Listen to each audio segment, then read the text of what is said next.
Hola, doctora. Los factores de riesgo que me van a ir facilitando ya, yéndonos a la parte ya gestacional o propios del feto, vamos a ver las gestaciones múltiples, igual o mayor a 2 gestaciones, es decir, o gemelares, los cuales van a poder también causar una hiperdistensibilidad, el polidiradmio, como estamos mencionando, a la desproporción cefalopélvica o pélvica fetal, la mala posición fetal, como son las presentaciones podálicas, o las situaciones transversas, oblicuas, que nosotros conocemos. Asimismo, las rupturas prematuras, pretérminos, previas como antecedentes que puedan haber sido resueltas y que básicamente es una cicatriz que va a predisponer a que ocurra otro fenómeno de amenaza o ruptura prematura de membrana.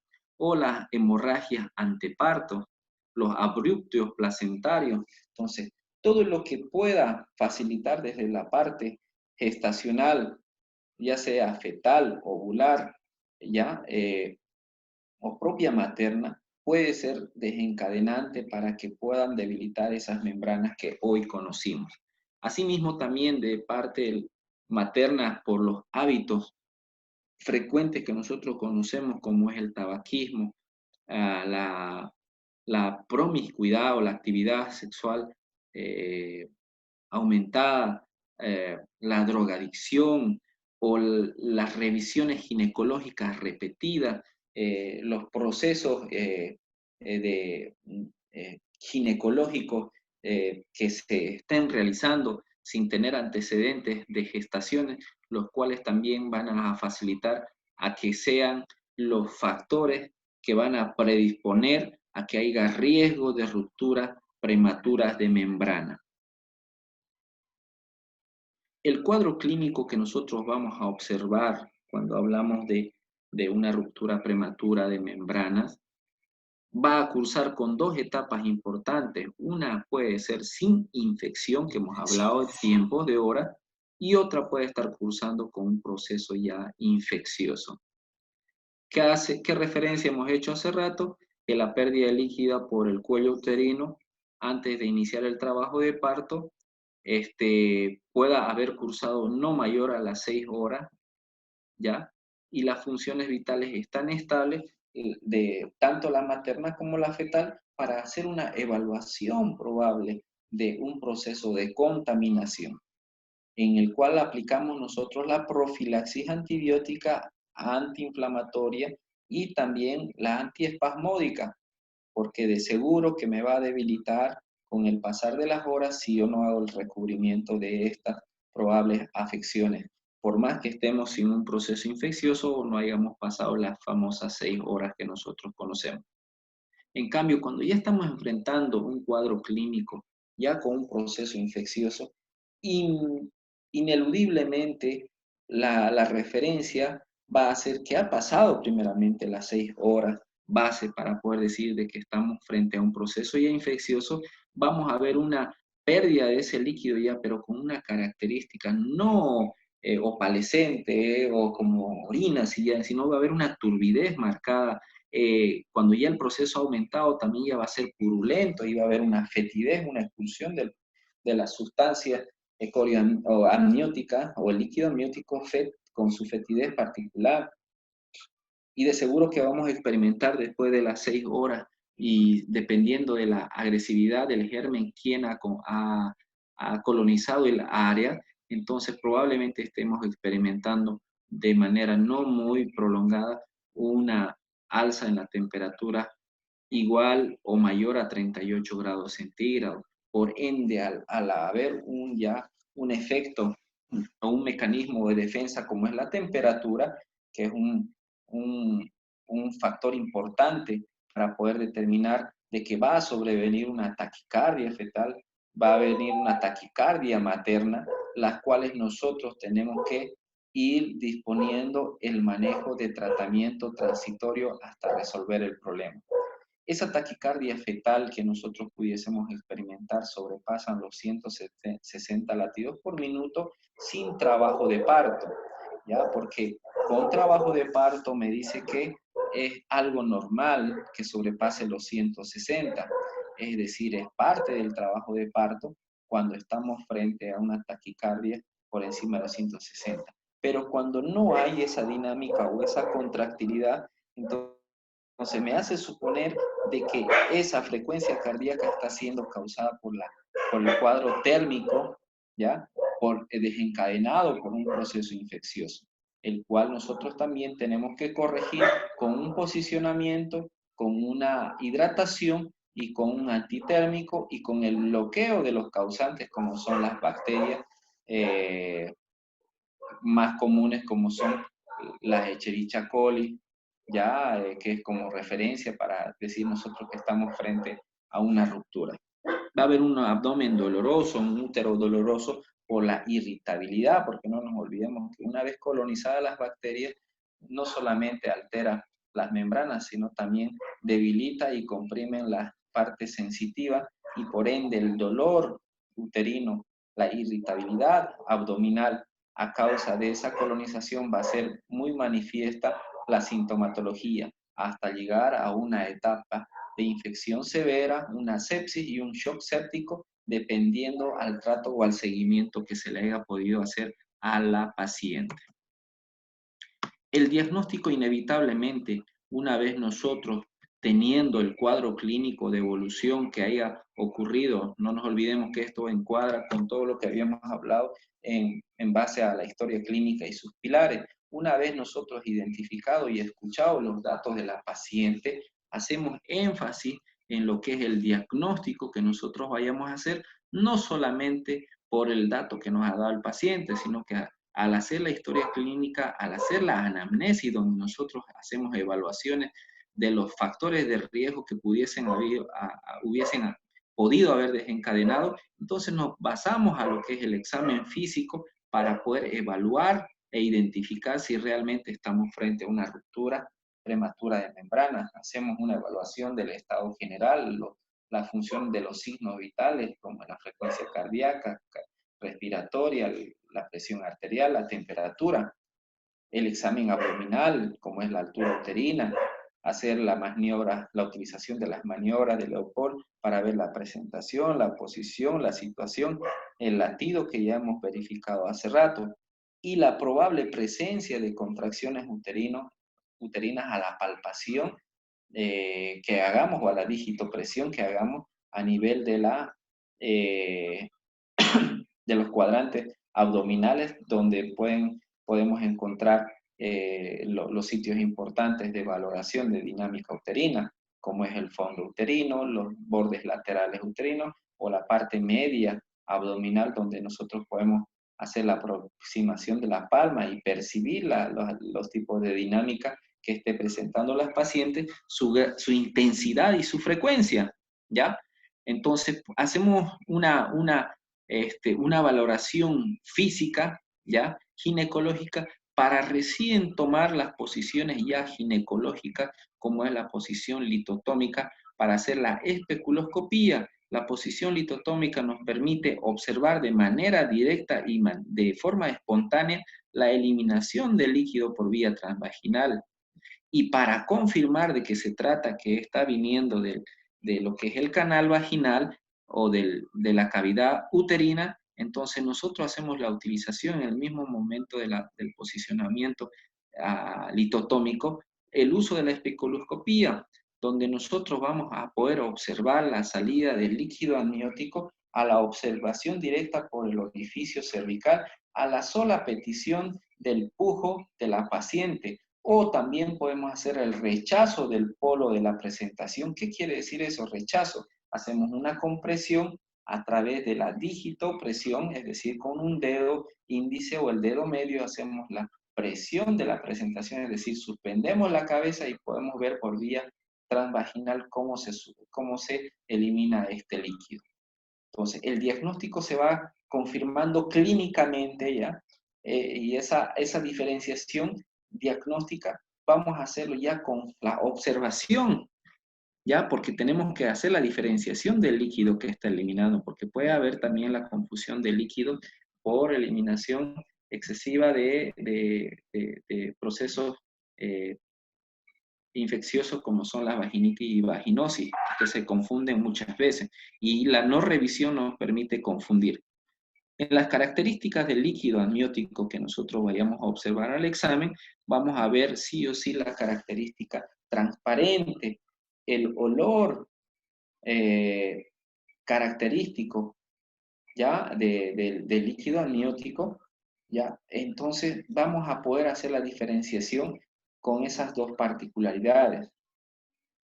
Cuando nosotros estamos hablando de una paciente con sospecha de ruptura prematura de membrana, inevitablemente el paciente, si tiene indicaciones para la hospitalización, se la hace en el mismo momento o podemos manejarla en la hospitalización de manera ambulante hasta que tengamos los resultados y el paciente pueda corroborar, o perdón, los estudios más nuestra valoración puedan ayudar a corroborar y determinar la conducta y el tiempo probable que el paciente vaya a quedar hasta que nosotros obtengamos resultados diferentes.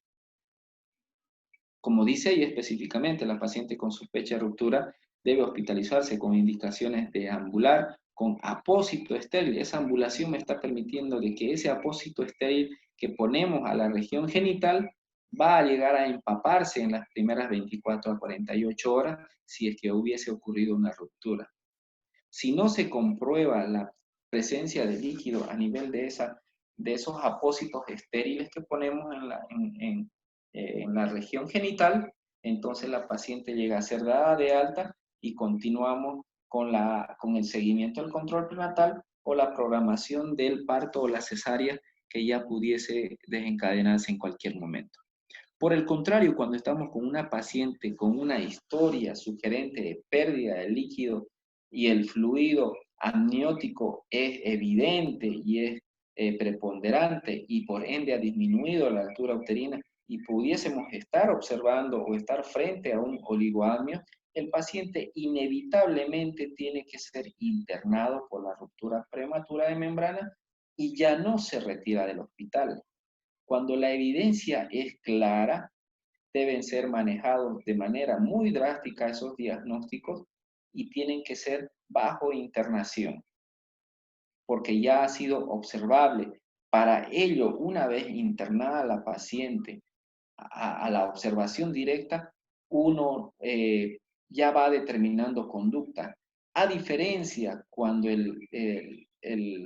la paciente a la ruptura prematura ha sido no muy visible, se ha puesto los apósitos y aún a pesar de todo eso tenemos esa duda, entonces nos vamos a apoyar a estudios complementarios que me van a favorecer a tomar una conducta y consolidar mi diagnóstico, porque no es mandar por mandar a una paciente con ruptura prematura de membranas a casa. Tiene que haber una evidencia formal, ¿ya? A través de los estudios complementarios para que nosotros podamos sacar una determinación. Y esos exámenes auxiliares básicos que nosotros manejamos o conocemos están basados netamente en test. Esos test básicos que nosotros manejamos, en el caso, por ejemplo, el test de nitracina, que al 95% es eficaz, asimismo el test de el hecho que a la observación directa, a la microscopía, podemos ver y determinar también la rotura. Dependiendo de la edad gestacional, manejamos con antibiótica terapia y bajo internación hasta su valoración de alta o su culminación con la gestación.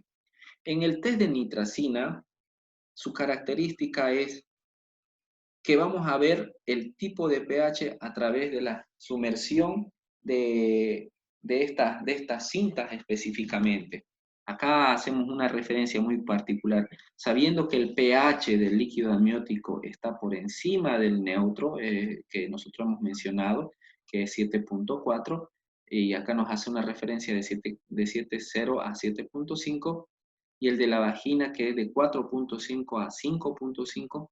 Entonces vamos a ver la diferenciación porque va a haber una humectación, ¿ya? Y vamos a aprovechar esa área para aplicar, hacer la aplicación del algodón hacia el fondo de la cavidad vaginal, ¿ya? O del saco vaginal y frotar ¿ya? Y frotar específicamente con ese algodón para que nosotros podamos utilizar el papel de nitracina.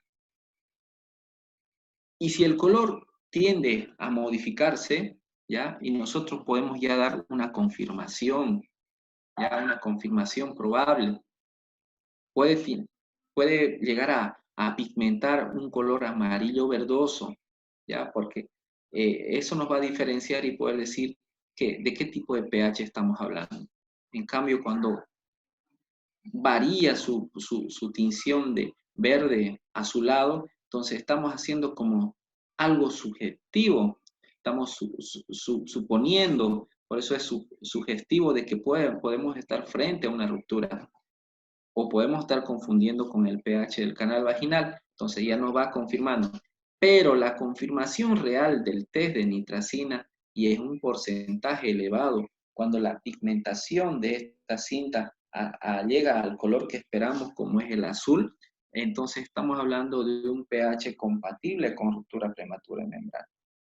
A diferencia del test de Fehn o del helecho, ya nosotros humedecemos un aplicador de algodón o un hisopo, porque esos hisopos están a base de algodones, entonces en el cual nosotros aplicamos o introducimos estos famosos hisopos al fondo vaginal, extraemos todo lo que podemos extraer del orificio cervical, hacemos una extracción de compresión y lo hacemos el extendido a través de las láminas, ya las láminas o porta objetos para la microscopía, y dejamos secar. Y a la microscopía podemos ver la presencia de una arborización a través de una cristalización, porque es una arborización, pero de manera cristaloide, de las sales de cloruro específicamente, y vamos a ver como hojas de helecho. Nosotros conocemos los helechos, con esa misma característica podemos observar lo que son las placas de extendido cuando tenemos antecedentes de ruptura prematura de membrana. Entonces estos dos test son importantes si es que tenemos la cinta para hacerlo de manera química, y para hacer a la observación directa es a la microscopía bajo extracción, extendido y observación directa a lo que es en el portaobjeto que nosotros vayamos a tomar la muestra. También tenemos la colpocitograma o el colpocitograma, ya donde nosotros tomamos un cc de líquido del fondo vaginal, hacemos 2 frotis, una tinción de Papa Nicolau, se observan células escamosas de la piel fetal si es que hubiese una ruptura prematura de membrana.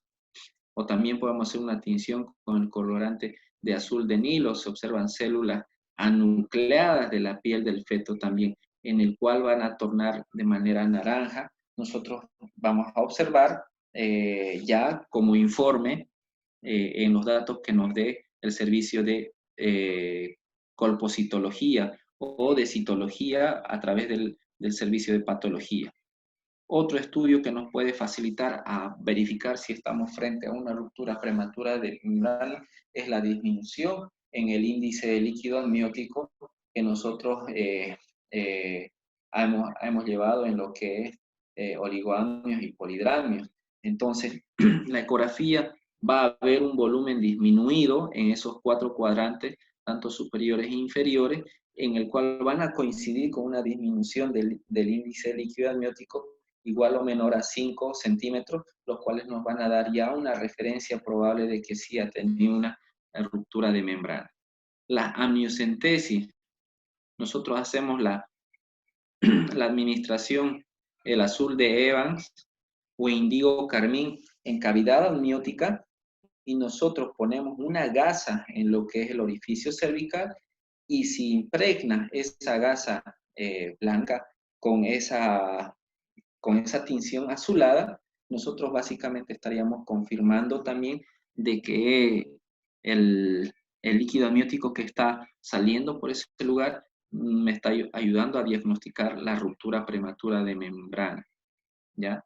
Determinación de la alfa microglobulina 1 Entonces, es un estudio muy poco frecuente, uno por el tipo de manejo, por la especialidad, entonces, pero son estudios de complementación, ya en el cual también nosotros tenemos que hacer en el fondo de saco de Douglas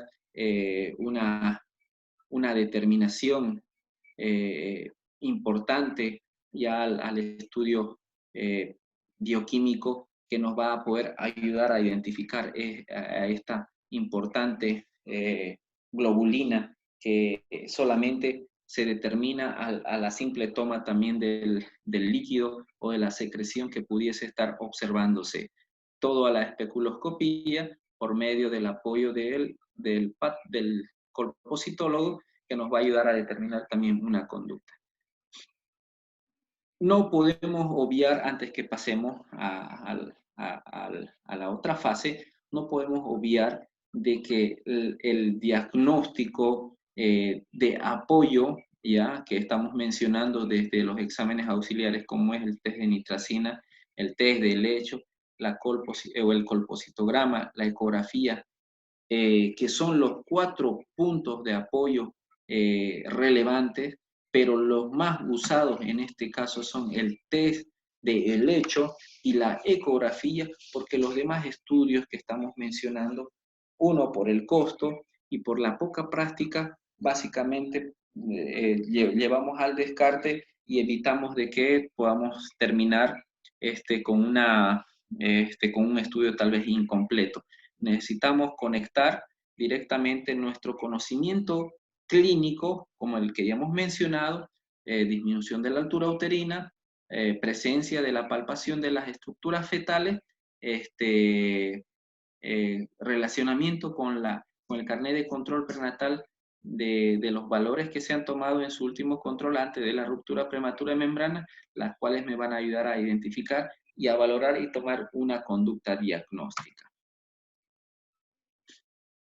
Cuando nosotros ya hemos pasado esa barrera de 6 horas que les mencionaba hace rato, nosotros probablemente enfrentemos una etapa de proceso infeccioso como es la corioamnionitis.